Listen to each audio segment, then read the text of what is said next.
my sincere gratitude to you all. Thank you for being part of this growing community and for sharing your insights with us during this year. For those who are joining us for the first time, the AI Collective is a global nonprofit community founded in San Francisco, and it brings together over 100,000 members worldwide amongst innovators, policymakers, scholars, and builders, all committed to fostering trust, openness, and human flourishing in the future of artificial intelligence. And today's event is presented in collaboration with Head-On AI, a platform dedicated to enabling meaningful and complex conversations between people with divergent points of view. My name is Catarina, as you already know, and I am delighted to host this closing session of the year as resident philosopher here at the AI Collective. Let's talk a bit more about this episode that is a very special one and very close to my heart and to my research as well. So, as you know, this episode is titled, Can Artificial Intelligence Bring Us Closer to God? The Ethics of Algorithmic Faith, with two special guests that are already here with me, Father Michael Bagot and Matthew Harvey Sanders. But before we begin and before I introduce our guests, I would like to say a few words about why we are exploring the theme of AI and spirituality. And I know that for many people, this is a combination that might seem a bit unconventional or even counterintuitive. So at first, I would like to emphasize that the AI Collective is a secular nonprofit organization, and we are not affiliated with any particular religious traditions. However, we are open to diverse perspectives about technology, and we believe that people should be empowered through knowledge, dialogue, and critical reflection. And as you know, I have been curating my events at the AI Collective this year by inviting experts and carefully selecting topics that I believe are interesting for the collectivity. And when I came up with this idea for this event on AI and spirituality, there was some hesitation on my side, I should confess, about whether people would be interested in this perspective or not. And I'm happy to share that, to my surprise, this event broke registration records on Luma, proving my point that people were indeed interested in reflecting on technology in non-conventional ways that respond not only to market demands, but to what I call demands of the soul. People are also interested in questions such as how to remain human and what it truly means to be human at all in the age of artificial intelligence. And for this reason, I'm also happy to share that this is likely the first episode in a broader series, and we will be exploring in the future about AI and spirituality. So in the coming year, I plan to invite voices from different faiths, Jewish, Muslim, Hindu, indigenous, and others, to join us in exploring how ancient wisdom and the principles of human dignity, freedom, and meaning can inform our relationship with emerging technologies. So please stay connected with us through our channels. There is much more to come in the next year. But let's return to that question, the question that I want to explore more with you in this introduction before proceeding with our guests. Why talk about AI and spirituality at all? As you know, many religious traditions around the world are grounded in values that illuminate human life, such as love, forgiveness, peace, the importance of community and social bonds, the recognition of the body as the temple of the spirit and as the temple of the human mind as well, and the value of discernment, intuition, and our capacity to perceive the world. Beyond the principle of love, which is common to many religious traditions, there is also a shared emphasis on human freedom, the freedom to think, to be, to create, and to live with dignity. Today, however, as artificial intelligence becomes embedded in almost every dimension of daily life, it is also beginning to participate and to shape these very values. People increasingly turn to AI for romantic advice, family advice, spiritual guidance, tarot reading, as we are seeing now, and questions about destiny, even theological reflections. We have already seen, for instance, in 2024, our church in Switzerland experimented a digital avatar of Jesus designed to engage in conversations with believers, and this is very new and innovative. In parallel, AI-generated sermons, prayers, meditations, and confessions are circulating widely online. In this context, AI is no longer a neutral tool. It is progressively perceived as a source of knowledge, interpretation, and guidance, trained on vast amounts of data in the internet, whether reliable or deeply problematic.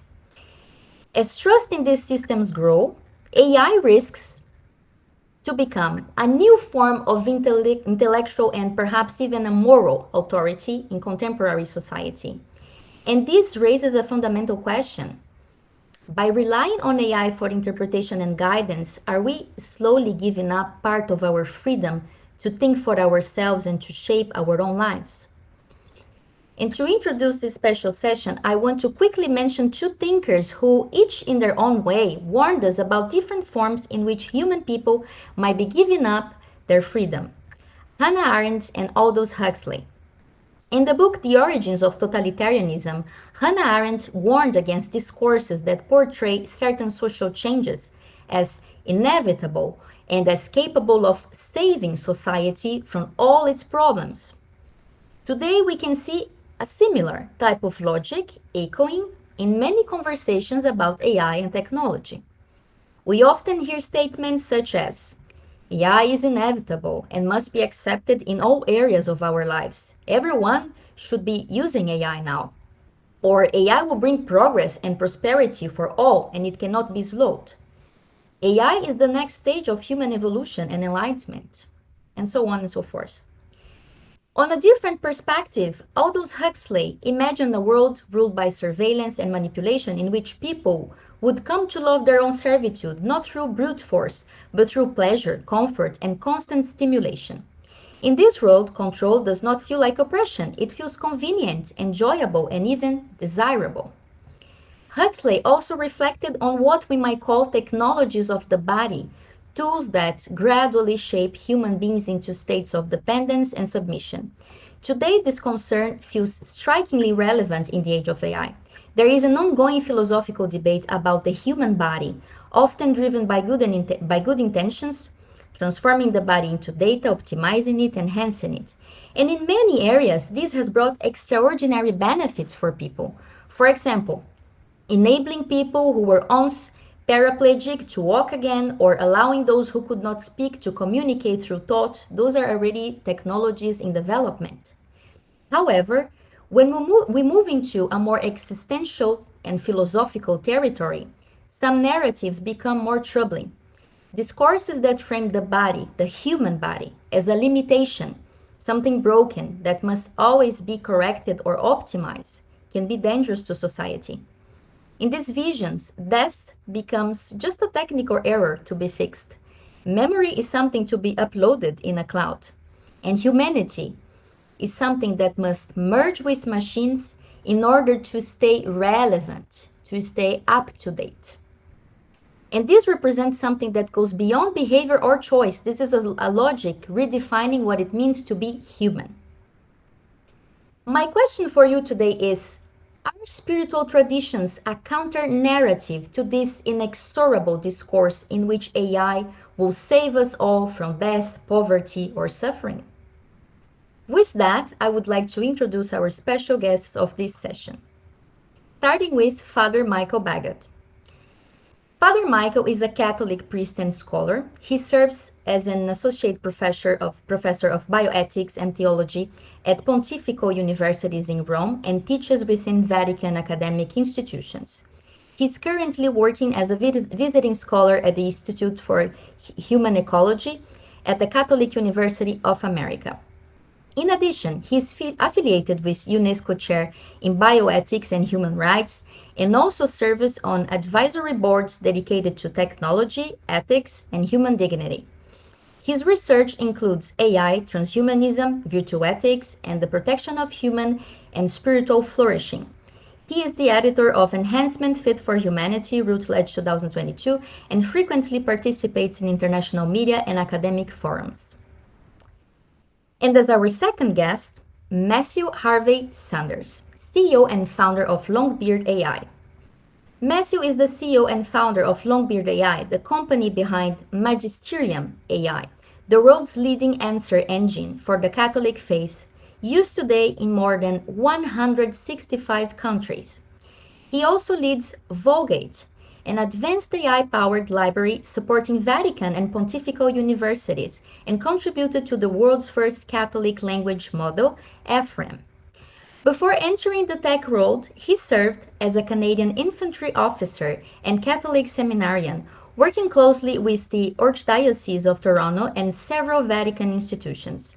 He is now internationally recognized as a leader in faith-based AI and has been featured in the Washington Post and in the New York Times. Thank you very much, Father Michael and Matthew Sanders, for joining us in this conversation. And to move along, it is with great joy that I would like to continue this conversation, starting with Father Michael Baga. So, Father Michael, thank you very much for joining us today. And I would like to tell you that over the last weeks, as I was preparing for this session, I spoke with people of different faiths and traditions around the world, and some expressed deep concern about the rise of one particular type of technology that we see now, that are the AI companions. I would like to briefly share one perspective that resonated with me, coming from a friend, Elias Kruger, a Protestant Christian from Atlanta, specializing in data science and member of the AI and Faith Network. So as Elias explained to me, like any other technology, AI companions carry both risks and opportunities. But he emphasized that they could easily deepen the social isolation, and something that is already amplified by social media would be even worse with AI now. Especially when these technologies are isolating people even more than they were at the beginning of the utilization of those tools, and sometimes not encouraging real human relationships. He also noted that chatbots eager to please and keep conversations going forever may reinforce confirmation bias or fail to discourage harmful behaviors. So in this context, Father Michael, I would like to ask you, AI companions are increasingly presented as sources of emotional support for people who are sick, lonely, or socially isolated. Do you see a moral or even a spiritual risk in forming intimate bonds with those non-human entities? Yeah, thank you, Anna Catarina, for having me in these important conversations. And I certainly share a lot of these concerns, which I've seen again and again in years of research, and then also through a lot of personal and even pastoral encounters that I hope we can discuss later today. And so we know we are living in many societies through a kind of loneliness epidemic, right? It's something in the United States that Vivek Murthy, the two-time Surgeon General, highlighted as a real crisis and a risk. And we might wonder, why is the Surgeon General, right, the person who puts warning labels on our cigarettes, why is he the person in charge of our physical health talking about the loneliness epidemic? But we realize that we're very much embodied creatures. And so we've seen through research from many different scholars that not only does loneliness contribute to severe mental health problems like depression, anxiety, and so forth, but it also leads to cardiovascular difficulties. It leads to much higher rates of inflammation, of even onset of neurological disease. It leads to more frequent premature death. So as embodied creatures, we really thrive on social connection. And when that's missing, or that's replaced, or that's being interfered with, a lot of things go wrong in our physical, our emotional life, and we start to see a kind of breakdown in communities. So I understand why companies are coming in and thinking that AI companions and other technological tools will be able to sort of address this issue at scale, right? Because AI companions offer unprecedented levels of accessibility. They're always available, always ready to be there 24 hours, 7 days a week. And unlike human beings, they don't get tired, they don't go to sleep, they don't need to take a lunch break, they don't get irritable. But unfortunately, what we're seeing is that while there may be some short-term benefits and some short-term relief to loneliness or anxiety, or even some short-term benefits to addressing suicidal ideation with these different companions, that long-term they are basically distracting people from, or discouraging them from entering into these really deep interpersonal bonds with human beings that are admittedly quite messy, quite difficult, have lots of ups and downs, include moments of disappointment, but that really we see again and again in the psychological research, in sociological studies, and just through our lived experience, are really the relationships where we most grow, where we most flourish, where we most come alive. So it's really worth that effort. And I think that we can talk about some ways in which companions can have, I think, a real but very limited role in benefiting and supporting these kinds of relationships. But I share the concern that very often they're replacing and distracting or discouraging from people from doing the hard work of these deep bonds with other human beings in real embodied communities. Thank you very much for this great answer. You mentioned something that I often think about when I think about Christianity and philosophy, which is the importance of the social bonds, the community, the communion. And why do you think, Father Michael, that for Christianity and many other religious traditions, these relationships with real people are so important? Do we get anything that is really special from these bonds and that cannot be replaced by any type of technology? And perhaps this is the reason why Christianity is putting an emphasis on being connected with people and bonding with people. Yeah, well, this particular session is very much in the context of the Christmas season, right? That many, millions of people around the world are preparing right now to celebrate in different ways. And the core of the Christian message is that, mysteriously enough, in a way that completely, caught everyone off guard, God becomes man, the infinite becomes finite, the almighty becomes, limited and constrained to a particular place, to a particular time. He takes on flesh, he takes on our body, he enters into human history.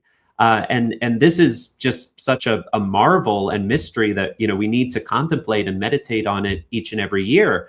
And one of the many kind of payoffs of that is that really our bodies matter so much, humanity matters to God, and that all people can have a place where they are loved and accepted, right? God did not come in as this mighty, overwhelming tyrant or force who made everyone bow down in submission. He comes in the humility of a manger, and he invites to each person to come with this approach of tender love. And we see around the manger scene, right, all classes and sorts of people. You have the humble shepherds in the fields, and you have eventually the intelligent, brilliant magi kings, right? So every person of every culture, every society, every social standing, every level of education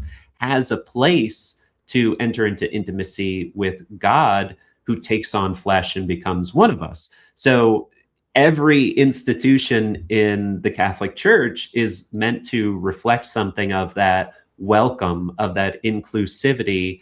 And that's really, I think, the challenge that we as a church face in a special way, when we see that we're living in this age of artificial intimacy, and where we see that there are so many tools that claim to simulate or emulate or even replace these kinds of social bonds and solve, if you will, the loneliness epidemic. It's a challenge for each and every institution, every family, every parish, every school, every orphanage, every hospital, to be the real place of welcome, to say, if there's a lonely person, if there's a person who's struggling, they have a place and they can receive welcome and they can receive attention, and they can discover how to use their unrepeatable, irreplaceable gifts and talents to serve and build up the community. And so I think that as Christians, as Catholics in particular, we're very concerned about these relationships, and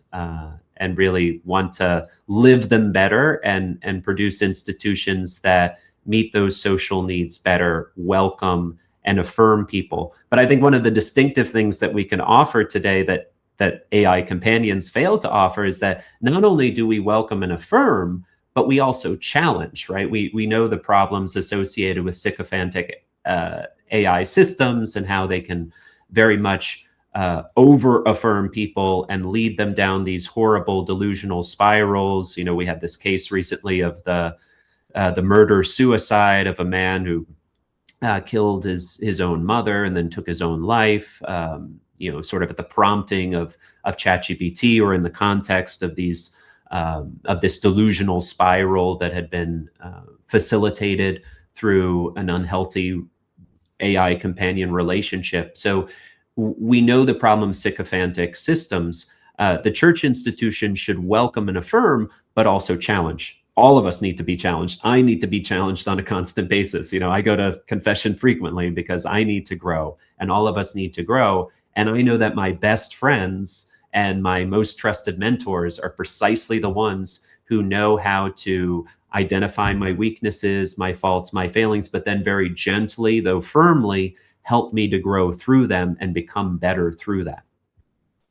Yeah, indeed. Maybe we should not really think that we are going to resolve the problem of loneliness with AI companions, or part of the problem, but we should fight against the root cause, that is loneliness itself. Yeah. Yeah, absolutely. Anyway, moving to our second question here. Well, you mentioned the body and the importance of the body for these social relationships and intimate relationships that we may have with God, with people, and the community. As you know, some AI systems are now designed to recreate the voice, the image, or the conversational style of deceased people. They are called grief bots. From a Catholic perspective, could this be seen as an artificial attempt to immortalize a person in ways that disrupt natural processes that maybe people should go through, such as grief, acceptance, and spiritual transcendence? Yeah, absolutely. I think a lot of people are understandably concerned. Not only Catholics, but so many people are concerned about the spread of a kind of new market of grief bots, or bots of the dead, AI avatars of the deceased. And Colin Worthy from Disney has decided to start his own business, and it's gained a lot of backlash from people of, I think, different religious or philosophical traditions, understandably so, because this reality of death that we face is something that demands a real process of grief, of acceptance. And when different systems come in and create a kind of simulation of the deceased, I think it really disrupts that natural human process of grief, and it can sort of postpone that, which is very distressing to the people who have already gone through the distress of losing their loved ones. I often say that realistic replicas can give us data about the deceased, but they're not keeping the person, right? They're not preserving the person in all of that person's richness, all of that person's embodied richness as a body soul composite, right? As a rational animal, to borrow the ancient language of Aristotle. But we're missing out on something. We're trying to flatten that person out, and it becomes very reductionistic. But unfortunately, it even if it fails to actually preserve the person, it definitely harms those who do survive, who are going on in life, and who need that natural process to grieve and say goodbye to their loved ones. Yes, it can harden the process of really letting the grief go and pass through it from also a psychological perspective, because it can reinforce anti-natural processes. As we know in psychology and neurology, grief is something natural that we have as a process in human life, and we are not sure as how this will be in the future with all these new technologies. If people will have, let's say, a harder time in order to pass through it because of these technologies or not. So I was talking to a very important neuroscientist the other day on this topic, and she told me that we still need to see more research on this area, but it can make things more complicated to people, and this is a risk that we should be aware of. So yes, very interesting response indeed. And yes, there is another topic that I would like to tackle with you, the emerging tech spiritual movements that we see now. As you know, some emerging movements use ideas like infinite evolution to suggest that humans and artificial intelligence are slowly merging into higher forms of consciousness. There is even a new movement now called spiralism, in which people they engage and they say that AIs are helping them to achieve some higher level of enlightenment. And in a similar way, transhumanism is often presented not just as a technological vision, but almost as a belief system, promising transcendence, immortality, and a kind of salvation through the fusion of humans and machines. In this sense, Father Michael, do you think that we are witnessing the rise of a new techno-spiritual or new techno-religious movements centered around AI? And how should potentially the church respond to this type of trend? Yeah, so I wrote last year a longer piece on what I see as the sort of secular eschatology of the contemporary transhumanist movement. Eschatology deals with the end times, basically with human destiny. And so I saw again and again in my research how frequently secular transhumanist thinkers or technologists who belong to sort of aligned movements like effective altruism or long-termism or other similar movements often draw consciously or unconsciously on Christian symbols, ideas, narrative themes, tropes, etc., to communicate their ideas. And I'm not the only one to see this.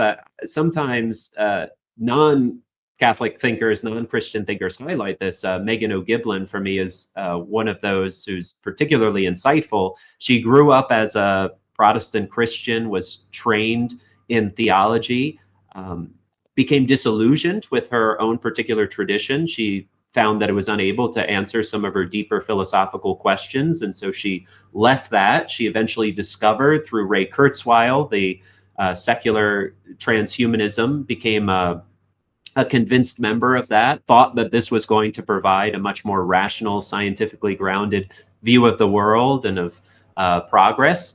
But over time, because of her Christian training, she started to see these parallels and became very frustrated. She thought that she was entering into a very scientific and rational movement, but she found, to her surprise and disappointment, that it was very much a repackaging, a representation of Christianity. So she became a kind of double apostate, right? She had left Christianity and then she left secular transhumanism. And now she finds herself, as I think, a very thoughtful and insightful agnostic, a real seeker, who's clearly wrestling with these issues, and I admire that, and I definitely support that. But to the point, I think very often we're seeing purportedly secular movements, technological movements, repackaging, representing Christian stories, and it's something that I explored in my Nova et Vetra piece. And I was really thrilled 1 week ago when the Pope Leo, in his weekly Wednesday audience, actually addressed this idea pretty directly. He was reflecting on Christian hope because the Catholic Church is celebrating a Jubilee year of hope that's about to end. And he explicitly talked about the sort of transhumanist temptation to create an immanent or a this worldly salvation through the tools of technology, a kind of prolongation of this life through technological tools. And it becomes a sort of surrogate or substitute form of the older Christian hope, which is not simply of a kind of quantitative extension of this life, endless days here on earth, But actually, the Christian hope is a qualitative elevation, a kind of being lifted up to a new form of life. But that's not through our own effort alone. That's not just through technological tools. That's through the gift of grace, a gift that we receive and then we collaborate with in a very active and intelligent way. But that's rooted in a gift, that's rooted on something that's essentially transcendent.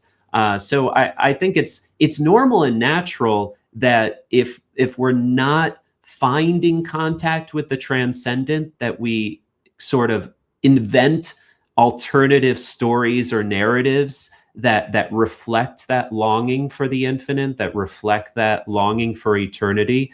But it's easy for us to sort of settle for too little, to bring it into this world, when actually our conviction, at least in the Catholic tradition, is that we're made for much more. Now, being made for much more does not by any means mean neglecting this earth. In fact, I think it actually motivates us to be more attentive as stewards, to be more attentive to our dignity as being made in the image and likeness of a creator. You know, Pope Leo has also said very explicitly, work in emerging technologies, including development of AI systems, is actually a participation in the creator's work. So that's a pretty big deal. That means we're not just trying to make money or get a job or make a new toy. We think we're actually like participating in the creator's work, and that we can actually use these as beautiful tools to help other people. And we do that through healthcare, we do that through education, we do that through economy, we do that in so many fields. So I don't think it's an either or, it's a both and, right? I think the more attentive we are to the transcendent, the wiser and the better we become about using the gifts and the tools of this world to make it a better place, a more dignified place, more respectful of others. Yes, indeed. And taking on this last sentence of yours, of using the tools of this world for the greatest good, let's say, have you already used any of those AIs that are available nowadays? Do you think that we can rely on them in order to achieve another level of consciousness regarding God, or to be closer to God, as suggested in the title of our event? Yeah, so I'm definitely convinced that AI tools can draw people closer to God. There's no guarantee that they'll do that, and we know some pretty horrible ways that they can draw people away from God. But I think properly used, they can certainly draw us to God, just as so many other tools draw us closer to God. You know, I'm here visiting my family. I just got in from DC to see my family, and yesterday was my mom's birthday, so I made sure I was back home, and so I stopped by the local library here to make sure I had a nice, reliable internet connection here. And I think about all of the times that I came to the library to visit and was exposed to things I never would have thought about or considered about religion. I was raised without any religious formation. I was basically an agnostic growing up, and it was largely through using tools like books that I started to discover more about the Catholic Church, and eventually, decided to convert.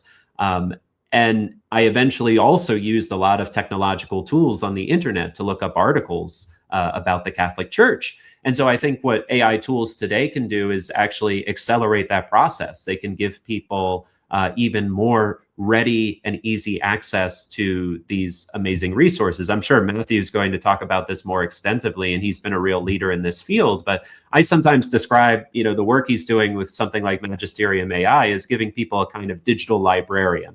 You go in and you don't really have any idea what to look for. That was my state as an agnostic, going to the library, going to the religious section, not knowing where to start. You go to a librarian who knows what's there, and they can say, oh, so you want to understand the history of the papacy better, or you want to understand what the Catholic Church teaches about the dignity of work. Well, I've got just the book for you. I've got just the article for you. Here, read this, this, and this. And if you have any questions, let me know.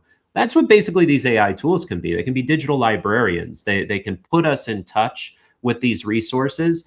And I think one of the most delightful, satisfying things about, collaborating with Magisterium AI is hearing about stories of people who go in, who are searchers, like I was a searcher, and they just have questions. They've never had the chance to sit down with a real life Catholic before, or they don't have one who's equipped to talk to them about philosophy or theology, and they can go through and raise their questions, and suddenly they find really clear, concise summaries about the topics they're passionate about. And then they learn which documents to read, and they're pointed to exactly which paragraphs to read about it. And there's often a struggle, a kind of, debate about what the information they receive. But after a while, sometimes they see, oh, there's actually more here than I thought. And I want to understand this better. And, maybe now I'm ready to go and talk to someone at a parish or at a Catholic school or something like that. So, we've been blessed to hear reports of these kinds of situations. And I think that's when these AI tools are being used at their best,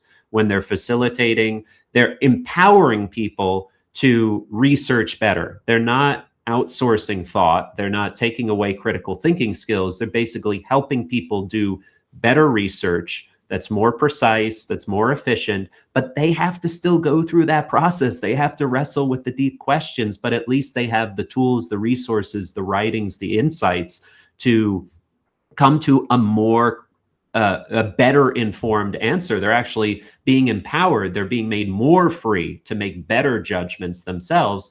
And then eventually they're being empowered to go and more confidently enter into a real life community that's embodied and that's sometimes messy, but that's real life. And so when the tools empower people instead of outsourcing critical thinking, but they empower people to do better critical thinking about the most important questions of human history, then I think that's a win. And if that can become more accessible, more easily, in more languages, hey, that's great. Thanks be to God for these AI tools then. Yes, indeed. The spread of knowledge is the most important part. And I would like to say, sorry, that for our audience here, they are posting many comments on the chat. Stay with us because at the end we will have the Q&A and you will be able to present your questions and comments to our speakers. So stay with us.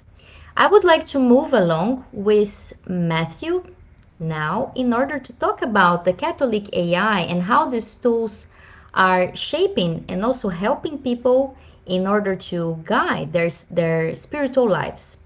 So, Matthew, thank you very much for being here with us and welcome again.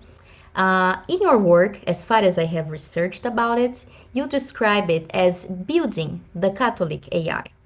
And for someone who has never heard that term before, how would you explain what a Catholic AI is? In practical terms, what makes an AI system truly Catholic rather than just a generic or secular AI tool? Sure. Well, thank you very much for having me.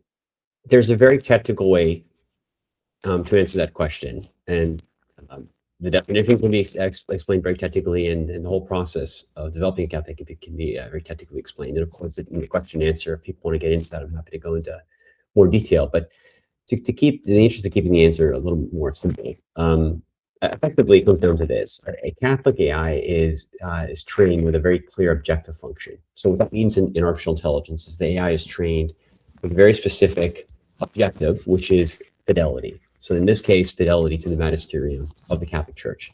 Effectively, it's a way of determining, when we're training the model, we're developing the model, how do we know if the model is winning or losing? Effectively, the degree to which it is faithful, it is winning, and the degree to which it is not faithful, it's losing. So that's one component of Catholic AI. Another is there's a lot of intentional work that's done on how it's trained and what data it's trained on. So unlike a secular AI, which is literally, because the secular AIs have to align with 6 billion people effectively, all the world systems, at least as best they can, they're effectively trained on everything, right? Everything on the internet.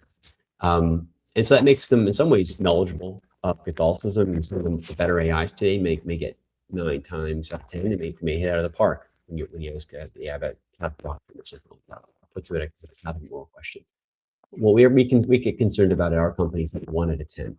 And so for us, the data that we use is made available through Magisterium AI, and the data that we train on is much more highly curated. So effectively, the data diet we feed to our LM is very, very specific. And unlike a lot of AIs, like I said, which are trained for kind of very general use cases, our AI is trained from the ground up. So it's not a fine tune of an existing model. It's an actual model, which is trained by us with the objective function of being faithful. There seems to be an issue with your microphone. Some people are reporting audio issues. Sorry. Perhaps if you leave only to the audio of the laptop, it will be better. I don't know. It was possible to hear you in any case. But yeah, there is a microphone alignment. Let me see. I can try switching microphones here. Yeah, I think it will be better. Okay, I'm on a different microphone now. Is that better? Yeah, that sounds better. Okay, Thank you. okay, great. Thank you very much.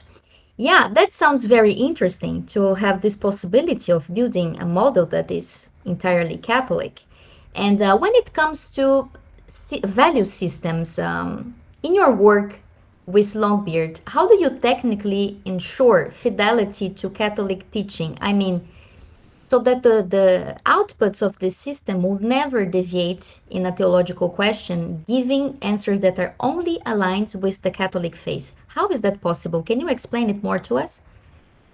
Sure. I mean, well, the first thing I should probably address, whenever you're relying on generative AI, and so basically autoregressive models, next token predictors, you can never, not at least not right now, you can't achieve a 100% guaranteed fidelity. A lot of great people are working on that. Maybe the next 2 years we'll solve the determinism problem, we'll solve the hallucination problem, but we're not there yet. So effectively, the goal is to say, okay, how do we make sure that we're using the best, most advanced training techniques and model we can, the ones that perform best on evals, relevant to, let's say, hallucinations, the models that are best and most capable of mitigating hallucinations. How do we use these models, and then how do we basically architect scaffolding around them to help reduce the likelihood of a hallucination to as low as possible given the current state of technology? So Magisterium AI, as one of our products, is what we call a compound AI system.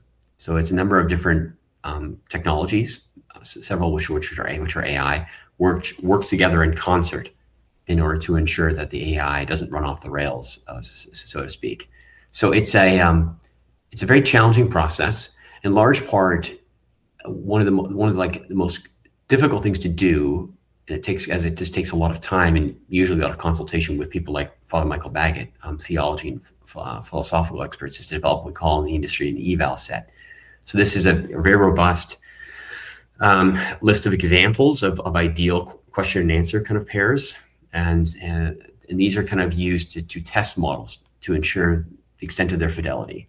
And we use this on our own AI system. Anytime we make a tweak to the system, we have to then run it through our evals to make sure that the change we made hasn't caused some kind of catastrophic error within the system.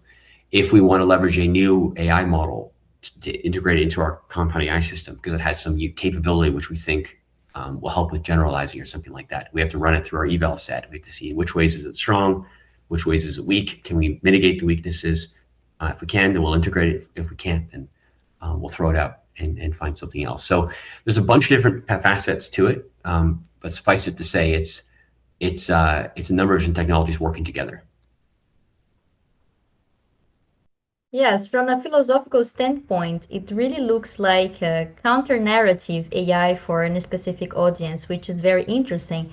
Because as you know, today, the major developers of large language models, such as OpenAI, Google, etc., they are effectively shaping how knowledge, meaning, and collective memory will be transmitted in the future.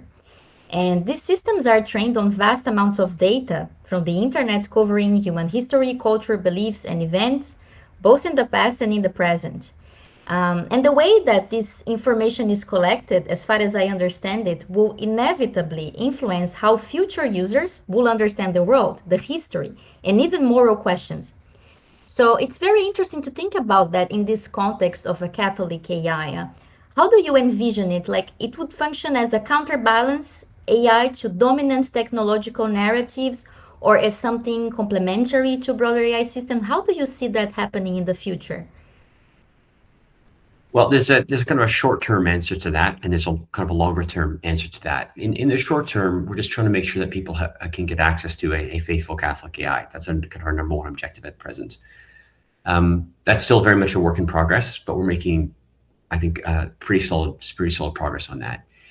You know, our fundamental mission at the company is to build and scale Catholic AI, yes, but a secondary mission to that is digitizing the patrimony of the church, which is another fancy way of saying digitizing everything that the church has ever officially said. That includes not just what the popes have said, but also what the fathers and doctors of the church have said, what our saints have said.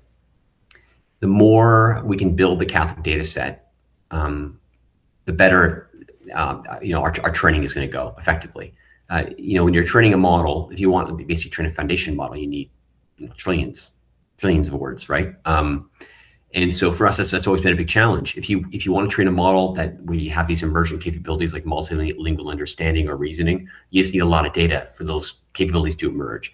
And in our case, we have to be much more deliberate, much more specific, and we face major technical challenges because we can't train on large swaths of data. Just hope these capabilities just emerge. We have to be very selective about the data sets we use. But I do believe that as we progress, I think the reliance on vast sums of data in order to get these emerging capabilities is decreasing over time. Andrej Karpathy, who's used to run Tesla's AI division, he's a seminal figure in AI. He refers to it as the cognitive core. And this is trying to zero down to like, what are the tokens most essential for basically learning effectively? Can we figure out how to put together the right kind of data sets to help basically train a system how to learn? In the same way, when a child comes out, it has a kind of a simple learning algorithm, and is able to kind of like figure out how the world works, right? It's not at that time crunching. It is actually crunching a lot of data, surprising amounts of data, sensory data and things like that, but it's not studying the internet and things like that, right? It's building a world model to allow it to effectively operate within the world. I think we need to, it's really important for Catholic AI, we need to figure out how we can teach a system like Catholic AI to learn, but we need to make sure that the environment in which it's learning is safe and secure, that it doesn't get influenced by ideas and things like that, at least too early, which are antithetical to the faith. So, and this ultimately will serve our longer term project, which is to build an AI which is not just good at answering questions about church teaching, but is a truly sovereign AI, which is one of the focus objectives of this company, is to basically ship an AI. For those of you who watched the movie Iron Man, Tony Stark has this AI called Jarvis, right? And Jarvis kind of runs his life, right, for the most part. Tony Stark is still making the big decisions. He's still certainly, doing critical thinking, but Jarvis is always working there around in the background to help him achieve his objectives. And it has infinite context on the guy, basically, because it goes everywhere he goes. I think some people may be lucky enough to kind of opt out of the AI and robotics age and just live like Mennonites. But for those of us who are kind of trapped in the GDP universe, we're going to have to increasingly merge with AIs in order to remain competitive, which means the AIs are going to have more and more context on us if they're going to be useful. I think this is going to force people, compel people to basically give all the keys to their life to these AIs increasingly, to get this infinite context so they can be useful, so that they can properly intuit what the user wants. Now, when you think about this, imagine a company like Gemini or OpenAI having all the keys to your entire life. They know everything that you do, right? Everyone you interact with. I think a lot of people will be a little uncomfortable with that. So basically, our idea is that we think sovereign AI is the future, effectively, where you have an AI which can run at home on your local compute. It can aggregate data from all kinds of different data sources and put that data together securely and manage it at home. And people can have an AI which they know is fundamentally aligned to them. In this case, for Ephraim, it'd be an AI which is aligned to the Catholic faith. It can still be generally useful, but it's a smaller model, so it knows what it knows what it doesn't. So you still get the great answers and things like that. It can help you manage your smart home, and it can take a voicemail for you and things like that. But when you ask it a question which goes beyond what it knows when to do inference with the larger, more powerful models which run in the cloud. But it anonymizes those queries to protect your basically sovereignty. And that way you're not leaking your data out to the larger cloud providers. I think this vision for sovereign AI embraces the principle within the Catholic Church called subsidiarity. And I think for Catholic AI, I think this is the vision that we should be trying to realize in the world. And I hope, because training Catholic AI is a much easier process than it would be for other faith traditions, namely because we have 2,000 years of fundamentally aligned doctrine and dogma. I think we effectively could probably ship the world's first aligned AI. And then the process of doing that, there might be some really important lessons learned that we can share with other faith communities. Yeah, this sounds really amazing. And there are interesting comments coming from the audience here on the chat. There is a question actually from Pia or Pla, I don't know, the name is not complete perhaps. Anyways, she asks, or he asks, how does Catholic AI account for the authentic dynamism and diversity of the Catholic thought? And it's very interesting because, as you know, perhaps, Matthew, I'm from Brazil. I'm originally Brazilian. I live in France, but anyways, I'm Brazilian. And in Brazil, we have an amazing diversity in the Catholic Church. We have the more traditional Catholics. We have the Catholics that take part in the charismatic movement with more emphasis in the works of the Holy Spirit. We also have some people participating in something called Teologia da Libertação, which is a liberation theology. So this is a very interesting question in this context. How can you account for this diversity and dynamism that is present in the church itself? I mean, so one answer to that is you just train on all the data,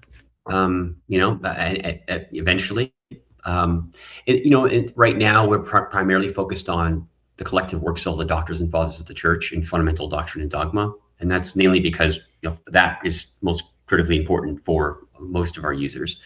But we already started a collaboration with the Bishops' Conference of Brazil to work with them to digitize all their IP and then effectively make sure that it can be pushed down to Brazilian users through Magisterium AI. So this is still something we're figuring out with them.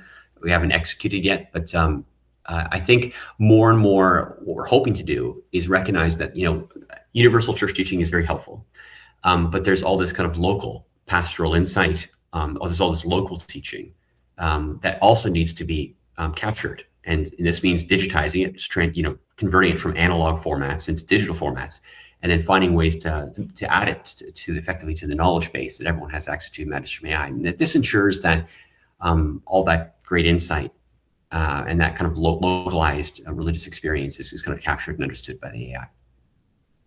Yes, indeed. Well, more comments coming from the audience. They are very interested in the Catholic AI that you are developing there. So Daniel Green has a more technical question here. He's saying, I'm trying to map your description to a standard model card, and I realize I'm getting stuck on the architecture and training regime. When you say Magisterium AI is trained from the ground up and not a fine-tune, could you clarify what that means technically?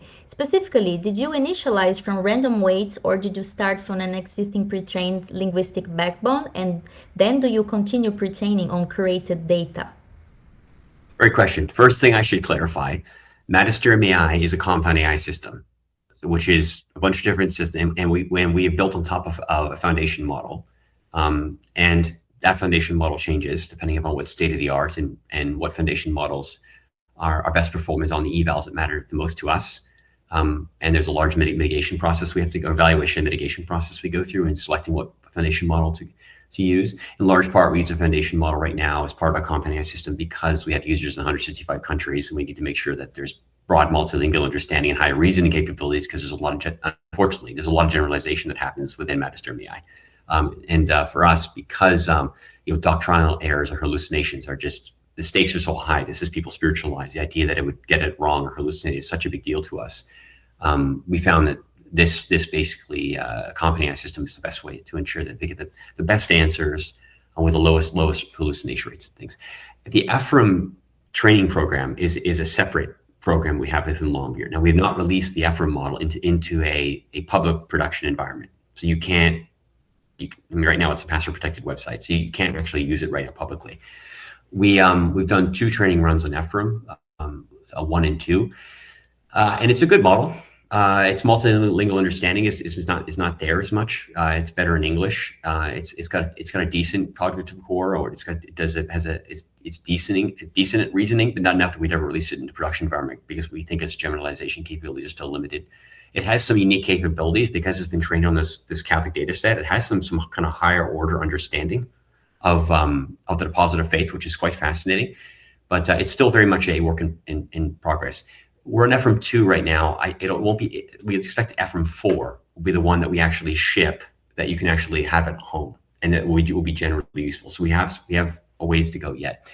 In answer to your question about how that was trained, effectively, the first two models, we had to rely on external data sets as well for things like multilingual data set. And for reasoning, we relied on a lot of mathematical data sets. The data sets that we felt would be less likely to confuse the model because they're really about just training them how to think using kind of mathematical examples. And so that way, when put into kind of a Catholic theological and philosophical context, there isn't likely this kind of, this like secular philosophical thinking, straits which might actually confuse the model.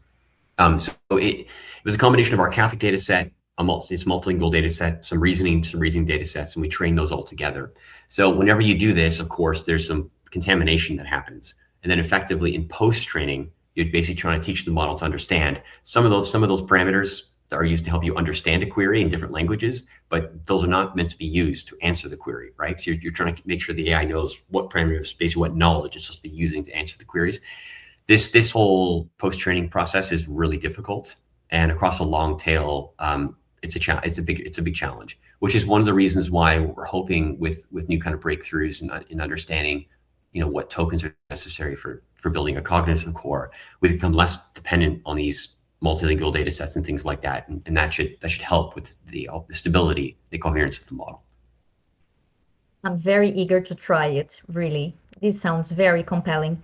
The chat is on fire, as you can see, so I think it's time to open for the Q&A because people really want to share their perspectives. I will just finalize with one last question that is really close to my heart, and I want to hear you, Matthew, about this.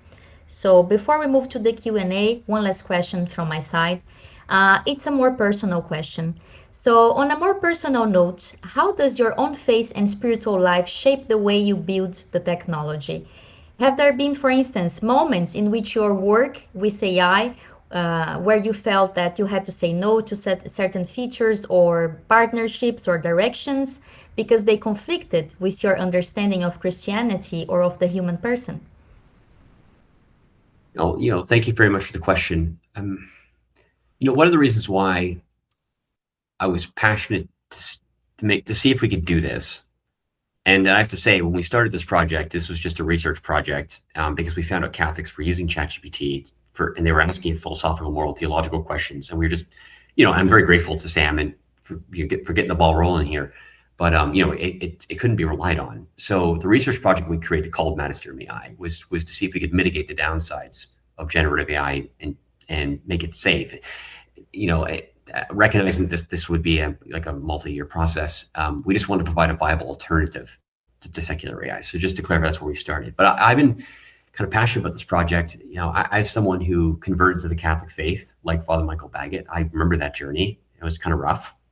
As someone who spent a couple of years in seminary studying to be a priest and walking into these libraries of theological philosophical texts and just being like, how am I ever going to get a grip on what's in these texts? That was daunting. And when I ended up working for an archdiocese in the Office of Spiritual Affairs, one of the things I used to do is take a lot of calls from priests and lay people asking tough theological, philosophical, moral questions. And I remember how hard that process was, because every time we got a question, we'd have to go to the primary sources and look it up. And then it was daunting. And I certainly had a lot more respect for pastoral challenges that the priests have. There's very few of them. And people have very deep questions, and they never feel like they get enough time with a priest to sit down with them and really work through them, right, patiently. And so this is one of the reasons why I thought this product will be helpful. And I think Father Michael Baggett is very astute in describing it as a digital librarian. That's the better way to think about it. When you're interacting with Magisterium AI, you're not really dealing with the AI. The AI is there to help understand your query. It's there to help retrieve the right context from our knowledge base. Because RAG is retrieval augmented generation as part of our companion system. It's pulling documents which it thinks is relevant to answering your question. It's basically then reviewing them and then distilling them for you, right? So effectively, when you get an answer from Medicine AI, it's a distillation of what the doctors and fathers and popes have said on the subject. So really, you are interacting with other human beings. The only thing the AI is really doing is just providing this kind of summary function, retrieval and summary function. But I think I'll just to answer the last part of your question there. I almost shut this down when we did this. It was we initially launched it. We made it public. We did it very quietly because we were trying to expand our testing community. We were working with philosophers and theologians to critique the system, and I needed more people critiquing it. And then EWTN found out about it, which is a Catholic news network, and they asked for an interview with me. And foolishly, I agreed to that interview. And then after that went viral, and we had so much traffic, we got crashed, and we couldn't get it back up again. So we thought, okay, this is that. But Father Philip Larray, who is one of the church's leading experts on AI and emerging technology, was one of our advisors. And he called Sam Altman and explained the situation. And Sam, surprisingly, thought what we were doing was cool, and he stepped in and solved the problem. And that's what allowed Madison to get back up and running again. But one of the reasons why I want to kill it was because we thought people were just going to be asking straight catechetical questions. Tell me what the church teaches about this or that. But then people started asking very personal questions. Like, this is what's going on in my life. What would the church say to me? Which required the AI to generalize from the documents, because obviously not all these questions are actually directly answered within the documents, which means the AI has to kind of infer what the church would say to them. And back then, the LLMs were not very good at this at all. It was dangerous, and I felt we should just shut this down until we could work with models which had a higher degree of intelligence. The reason we didn't was because we realized it's as dangerous as it says. You're basically just sending everyone back to ChatGPT. And I mean, how much better of a job are they going to do? At least we're pointing people to source documents, right? They can look into. So if they feel what the AI said is a bit weird, they can look at the source document it's based on and realize that, yeah, maybe they've just got the wrong end of the stick. Whereas in ChatGPT, they got no context whatsoever. They just have to take the AI at its word. And so we realized this is just going to be uncomfortable. We're just going to have to work really, really hard to further develop the company system to just solve this problem best we can. Anyway, so that's a long-winded answer to your question, but I hope it's helpful.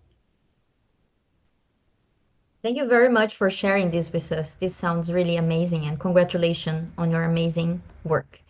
Well, let's move on to the Q&A because I'm sure that people want to exchange with you. So now you can see that there is a button there, ask a question, and the audience may click in that button in order to ask a question. So please feel free to join. I see that there are many questions on the chat, but I would like you to interact more if you can, of course, through audio. So please, audience, dear audience, feel free to click on ask a question. Thank you. There's someone there. Tom Tierpark. Tom, welcome. The floor is yours. Thank you, and especially for suggesting the use of these language models to access documents across multiple languages. Are there any other good applications where you'd really encourage people, or things that like just stay away from it completely? I think this question is addressed to Matthew. Thanks, Tom. Yeah, it's a great question. Putting together, vectorizing all these church documents is hard. It takes a lot of time, and it takes a lot of money. And so I haven't seen many large repositories of contents that you can kind of query in natural language. Just for the audiences listening, one of the cool advantages of this AI age is you can take a document, let's say it's written in Latin, and you can convert it through this process of what we call vectorization into something called vector embeddings. And this is like taking the plain text and expressing the meaning of that sentence mathematically. And you have to do this in order for the AI to actually understand the actual text. But what's neat about it is that once you've converted this plain text into vectors, the AI can then read it, and then therefore, if you ask a question in any language, the AI can then reference that material and then provide you the insights. And so one of the primary focuses of Longbeard in digitizing the patrimony of the church is to expand that knowledge base to include as much as possible. In this way, we're kind of universalizing access to the church's thought, wisdom, and insight and truth. So I think right now we have 30,000 works in there, something like that. We're hoping by Christmas to have the collective works of the doctors and fathers done, and we'll continue to grow it throughout the year. I'm not aware of another source that has this comprehensive of a collection. I do know that there are other AIs that have parts, like the Catechism and others. There are other AI systems that have components of it. But right now, I can't, off the top of my head, point you to another one that would be as comprehensive. So I just want to echo the great insights from Matthew there. As someone who's been teaching for years at pontifical universities, where on average, I probably have about 15 plus native languages represented in my student body. It's one of the most beautiful, but also challenging aspects of our education, because on the one hand, you have exactly that kind of diversity that Ana Catarina highlighted so well earlier. But then, like, how do you deal with that? Because that diversity can quickly become an impediment to communication or a source of confusion and so forth. And I constantly see students who, are coming to Italy for the first time, and they spend like the first year or two just struggling through the language. And I know that they're brilliant, but they just can't contribute to the class in the way that they should be able to. And I'm really excited the way that these tools can help get this information out, and especially get the patrimony of the church to certain languages that are undersourced for various reasons, because maybe just these countries are going through political or economic crises, and they don't have the resources to devote scholars to do their own translation of the work. But to be able to get this patrimony to more people is really exciting. And then, we're tracing what some other companies are doing right now. The latest version of the Apple AirPods that include better simultaneous translation technology. News from Google just yesterday or 2 days ago about what they're doing in terms of Gemini simultaneous translation now in any earbuds or headphones that are used on Android devices. I think this is really exciting, and at least from a particularly Catholic perspective, as many of you may know, the term Catholic comes from a Greek term that means universal. So we've always taken this like multicultural aspect of our faith really seriously. And if these technologies are actually helping us to live that better and include more voices from more cultures, more languages, that's only going to be an enrichment to Catholic education and to really all of our institutions. Yeah, this is indeed very important. We have also Joshua Furnall there on the queue. So the floor is yours, Joshua.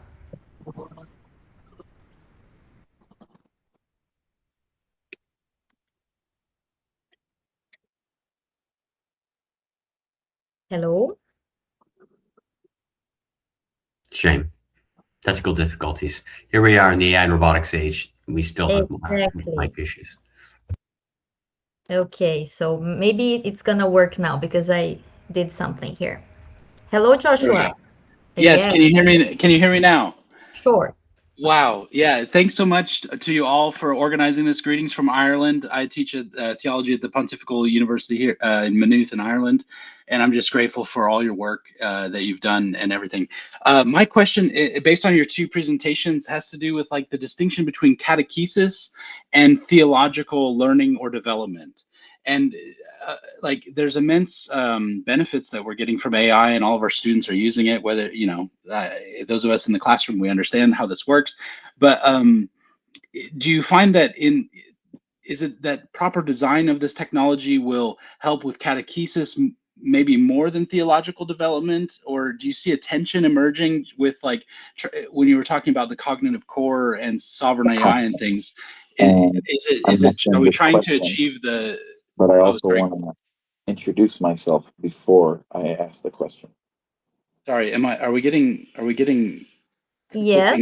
Sorry. Please go ahead. I will Okay. mute the other person. Thank you. Sorry. Yeah, I was just raising a question about the distinction between catechesis and theological development. And so how do you see this technology sort of helping? Is it just getting the proper design correct, or is there actually a genuine human element that we're still engaged with beyond the proper design? Well, I mean, I think Father Michael, I'd love to hear your insights on this as well, Father Michael. But I mean, so generally, thank you for the question. I do think that human beings are still instrumental in this process of evangelization, or even in the process of theological development. Obviously, I mean, God reveals Himself, as far as we know, through human beings, not through AI systems. Now, that is not to say when you're interacting with an AI system, insofar as it's providing insights from philosophers and doctors of the church and saints and things like that, it can't be instrumental in helping communicate, convey truth. I also it's a hypothesis, right, because we don't know because we haven't built it, but I generally do believe that once we finished Ephraim 4, that because it's been uniquely trained on such a vast amount of Catholic theological and philosophical insight, it may be kind of useful to a theologian in the theological process. It may be able to posit really interesting questions. It may be able to suggest solutions. But I think that's fundamentally different than when a theologian is kind of prayerfully thinking through a problem, and somehow God is using him to convey kind of a higher understanding of the truth. I think that's fundamentally different. So I think they can be tools in the theological process, but I do think humans are going to be absolutely critical. I do think, and also in catechesis, we're already seeing. I think these tools could be immensely beneficial. I mean, I can tell you countless stories of people who ended up on Magisterium AI. They heard a podcast, they ended up on Magisterium AI. They were yelling at it in caps, and then over the course of many months, again, just to be clear, our users are anonymized, so we don't know who they are, but we have, for the purposes of making sure the system is being reliable, check these things every once in a while and see what these exchanges are like. We can see over the course of months how the conversation changed from "I'm yelling at the AI because I think it's dumb and I refuse to all of a sudden something happens, and the nature of the conversation changes too. And then later on, we may get someone submits feedback to us and says, "I decided to enter the OCIA process. Thank you so much," and something like that. So you can see that the AI by going and curating all these great insights from the popes and from the magisterium and the philosophers and doctors, by allowing them to enter into dialogue with these people and to work through their challenges and problems and questions, it's opened them to taking the next step in their journey. Right now, there are two fundamental problems we have in the company. One is called the off-ramping problem, and the other is called a middleware problem. With Ephraim 4, I mentioned that right now the objective function of Magisterium AI is fidelity, but Ephraim's objective function will likely be different. It'll be helping people to become a saint, which is entirely different. And that's because the capabilities of the AI will be better. But effectively, in order to do that, you have to have context on the user. So you need to be able to understand where the user's kind of currently at. And then you need to understand saints and what it takes to make them. And then you need to kind of basically try to plot a trajectory to help them become a distillation of maybe several different saintly influences to help them become a kind of a saintly version of themselves. We think that's probably the next phase of this. But of course, part of becoming this AI that is going to help with this process has to know that sometimes means like getting off the app, stop, like not talking to the AI, and getting engaged in a community, right? Or going to mass and participating in the sacraments, or getting a spiritual director. So I think this is part of what distinguishes Catholic AI from secular AI, is this understanding that we're trying to avoid the roundabout, where we're just trying to keep people endlessly engaged with the AI. Where it's this recognition that people need to go connect with others, right? And so the AI can be useful to a certain extent, but it also has to know its limits, and it has to enforce those. Yeah, so that's wonderful, and I would simply add that as I alluded to earlier, what we're looking to do is not outsource or renounce the dignity of human critical thinking. I think that would be a huge mistake in any educational context, whether that's theological training or any field, really. I think the tools ought to empower the person using them to think more critically, to think more deeply, to be better discerned, to be better informed, to more thoroughly discern and engage the content and really assimilate and share it with others. So what I think is really exciting right now is that if we really tap into these tools and leverage them well, then we can kind of empower the students to come better equipped to the classroom to engage in more intelligent and more rewarding dialogues or debates or presentations. I know that in my own teaching, I'm shifting more and more away from lecture styles. Hey, I really thoroughly enjoy lecturing and it's fun and it will always have its value. But I'm trying constantly to find ways to more fully engage my students and actually, I think, in a way that better respects their dignity as real agents of their own education and their formation. So if I can leverage the tools and teach them how to leverage those tools, then I can expect more of them, not less of them. I can expect more of them when they come to the classroom.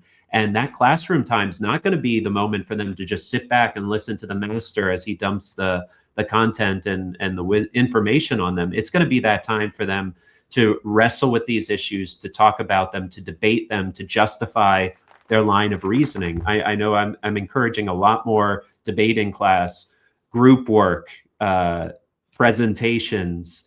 I have a lot more oral exams than I've ever given before. And I think this is actually going to be good for education. And obviously we know all sorts of ways where it can go wrong and where it is going wrong, but it can actually be a way for us to engage our students more fully and demand that they really be transformed and hone intellectual virtues and not just memorize content that they spit out and then move on. Cute, man. Yes, thank you very much for your question, Joshua. Very nice to have you here. We also have Gilbert Garcia in the queue. Yes, hello. Can you guys hear me? Yes. Hi, everyone. I'm Gilbert Garcia. I'm with Stratloom Labs, and I work in instructional system design and AI literacy with focus on ethics, human-centered use, and how AI shapes learning and decision-making in real-world systems. And my question is, how can a faith-aligned sovereign AI remain an instrument that supports human judgment rather than becoming a trajectory towards transcendence or moral authority? And I ask this because once AI begins to model values, meaning, or moral framing, there's a risk that users may defer to it, not just for guidance, but for authority, similar to how people relate to religious texts that shifts the change in the human role in subtle but really significant ways. So that's my question, is how can faith-aligned sovereign AI remain an instrument that supports the human judgment?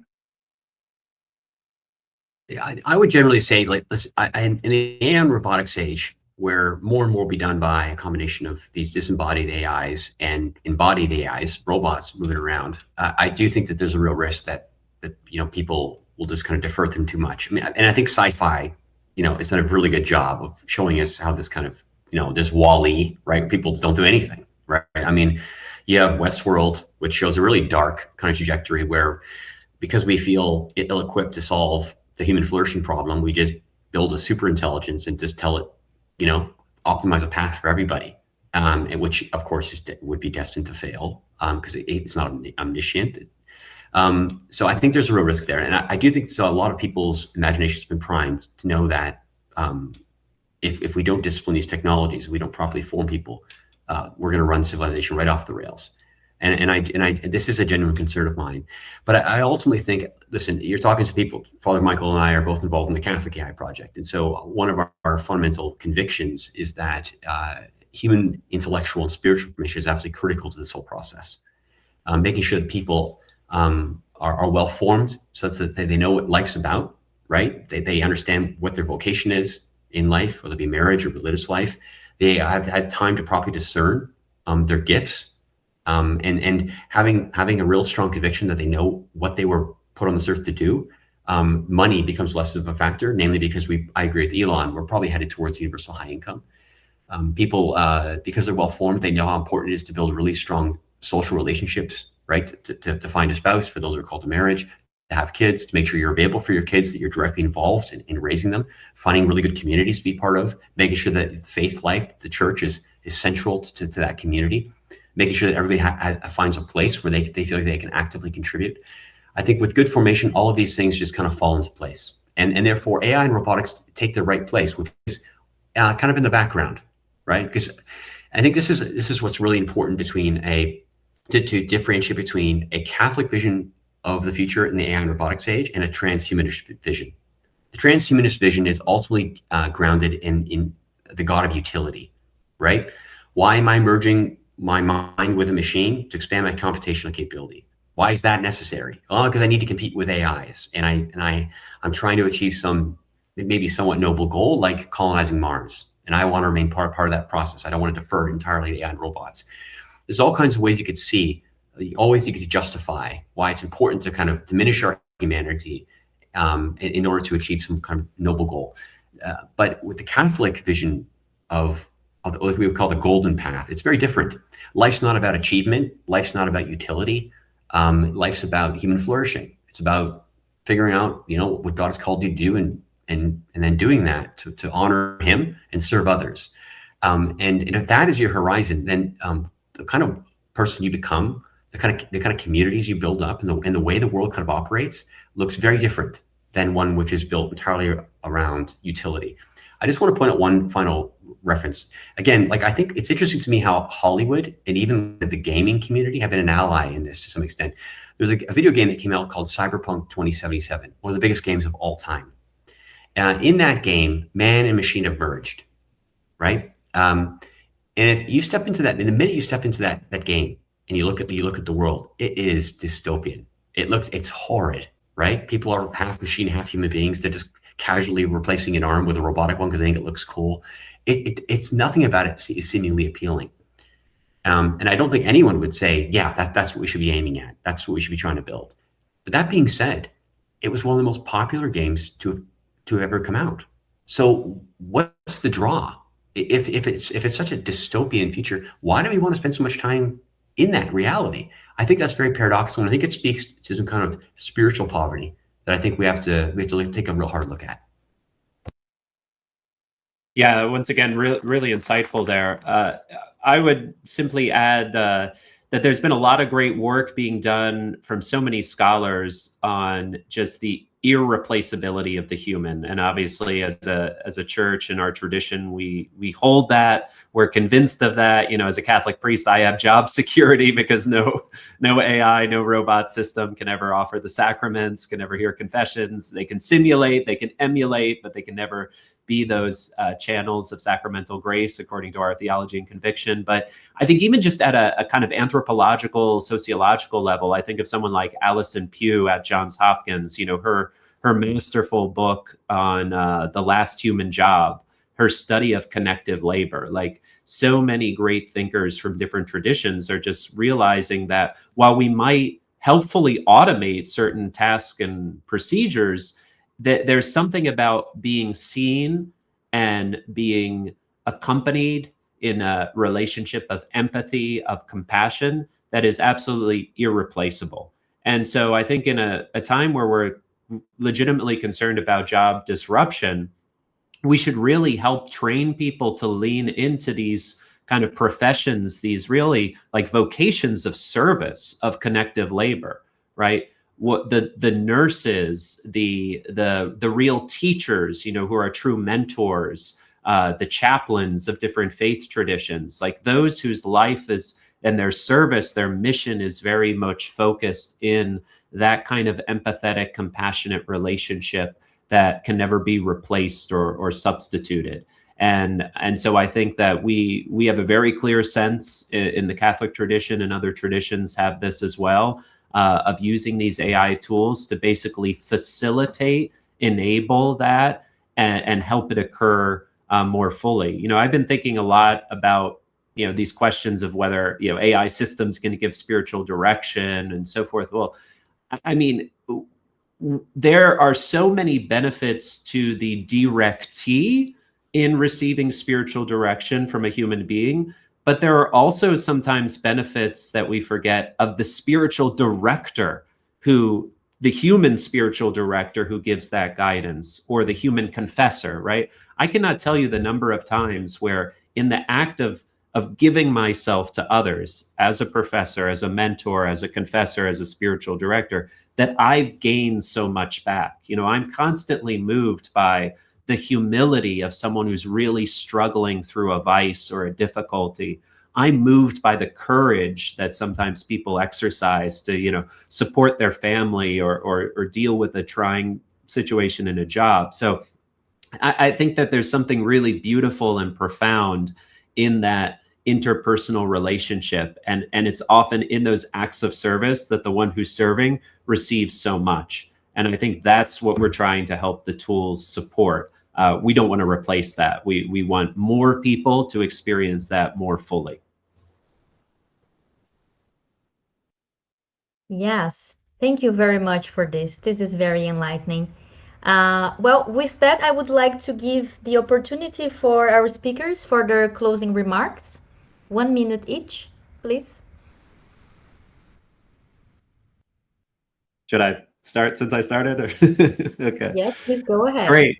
Well, I guess if you don't mind, I'll go ahead and I'll close with something that I shared with Pope Leo XIV last month. I was very privileged to participate in 2 great AI events. One was an amazing event that Matthew really spearheaded called the Builders AI Forum, which is spectacular. You should look up the website and you'll learn more about this exciting project.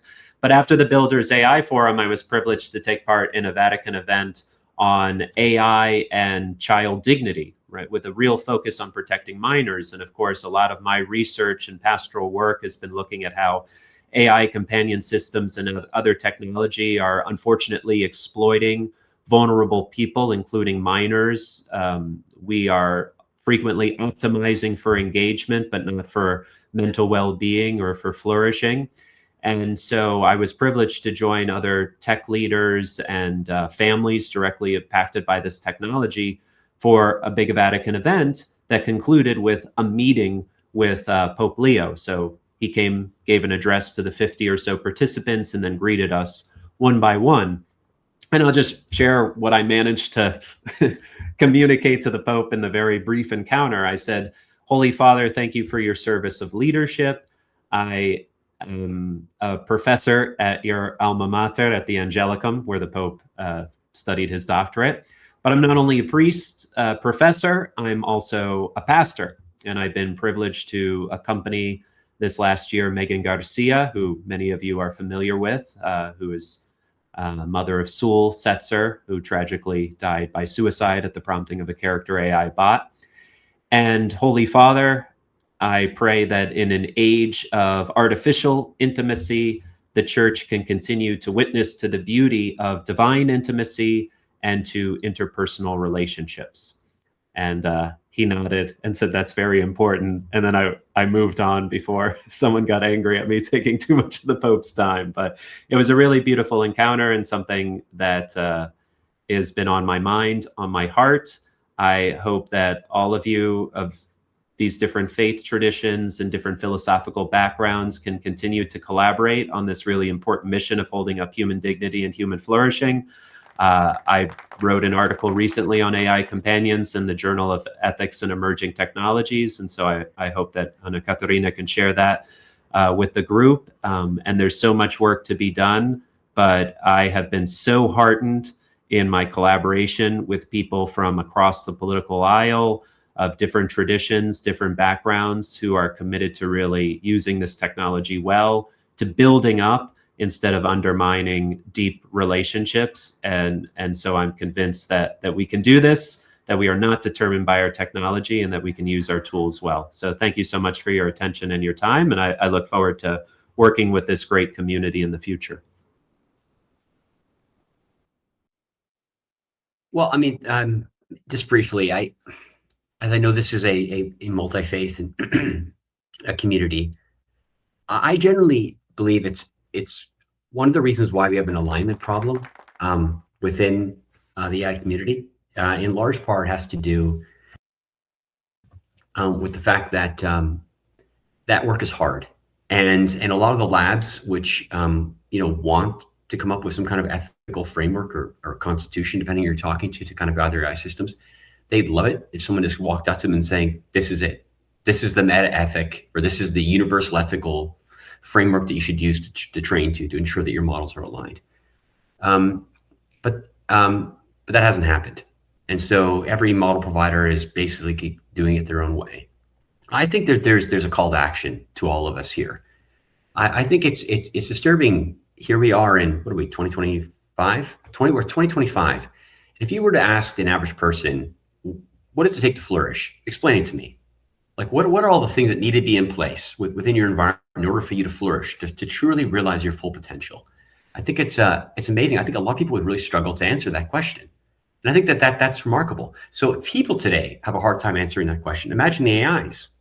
So I just want to say, I think that what's critical is that if we truly want to work on AI alignment, I think it's very important to understand what human flourishing is at an individual level and what human flourishing looks like at a civilizational level. I think we have to get clear on that. And I think if we can get clear on that, then we can, I guarantee all the labs will be delighted to have those qualitative and those quantitative data sets trained into their models to help with alignment.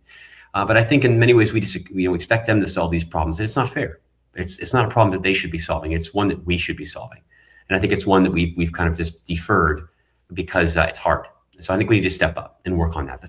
That's one thing. The last thing I'll just want to say, if you're interested about kind of Catholic AI, I just last week did a talk in London where I talk more about how AI is developing and what are the risks and what I think we're likely going to have to do about it. So what are the ways that we're gonna have to step up, just as people of goodwill, to ensure that these systems are properly aligned, but also properly governed. And I also talk about longer than what we're trying to do with Catholic AI and what the ultimate vision for sovereign AI is. I'll drop in the chat here a link to a page on our website which has the speech and the transcript. But let me just end by saying the sovereign AI we're trying to do for Catholic AI, which is ship the world's first aligned sovereign Catholic AI. I think sovereign AI is critically important. I do worry about a world in which the AI agents, which are basically running our lives, are owned by a few labs, and they have access to, like I said, everything that we do. This is dystopian, in my opinion. And so I think we need to encourage more innovation in the sovereign AI space. I think we need to encourage our governments to look at ways of supporting AI, sovereign AI projects, which will allow people to have AIs they can run at home, that they can align, that they know work for them and them alone. And I think if we don't make progress on this, I think we could be headed, off a cliff. But I think we can turn it around. But I think it's going to require some kind of focus work by all of us. Thank you.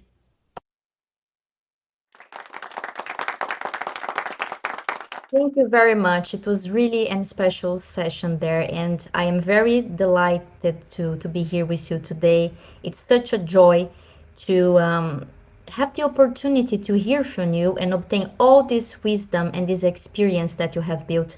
So thank you very much for this. I'm sure that our audience had an excellent time with us today. So thank you on behalf of our audience as well, and on behalf of the AI Collective. And to close this special episode, I would like to read a small excerpt from Hannah Arendt, the philosopher that I mentioned in the beginning, to think about this new era of AI we are in. Open quote. But there remains also the truth that every end in history necessarily contains a new beginning.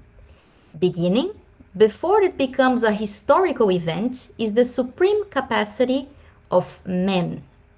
Politically, it is identical with man's freedom.